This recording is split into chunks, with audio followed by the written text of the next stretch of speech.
हजरत पीराने पीर दस्तगीर किथों लंघिया आहिनि।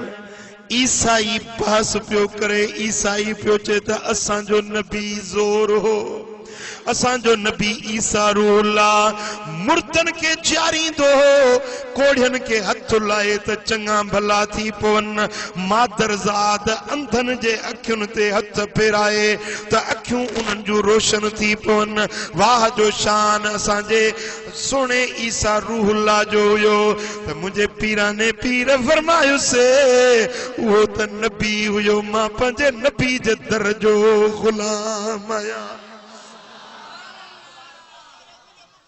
भला जे अंधो मां चङो भलो करे ॾेखारियां, जे कोढ़िए के मां चङो भलो करे ॾेखारियां, जे मुर्दे के मां जियारे ॾेखारियां त पोइ मुसलमान थींदे? तू तो रूहुल्लाह जी गाल तो करी, तू तो हजरत मसीह अलैहिस्सलाम जी गाल तो करी, पर जेकरे मां मोहम्मद मुस्तफा जे दर जो गुलाम आहियां, जेकरे मां मुर्दो जियारे ॾेखारियां चइजे ईअं आ त पोइ मां कलमो पढ़ी मुसलमान थींदुसि। फरमायो मूंखे वठी हल, मुकाम ते वठी हल, जहिड़ी क़बर ते बिहार त मां तो जियारी ॾे। सुभान अल्लाह।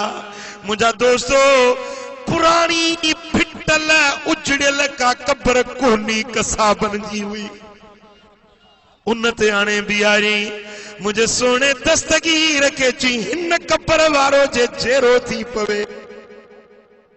हजरत पीराने पीर उन क़बर ते भी पैर सां थुॾो ठोकर हईं, कुंभ इज़्निल्लाह, उथी अल्लाह जे हुक्म सां त मुर्दो क़बर मजा जहिड़ो थी उथी वीर।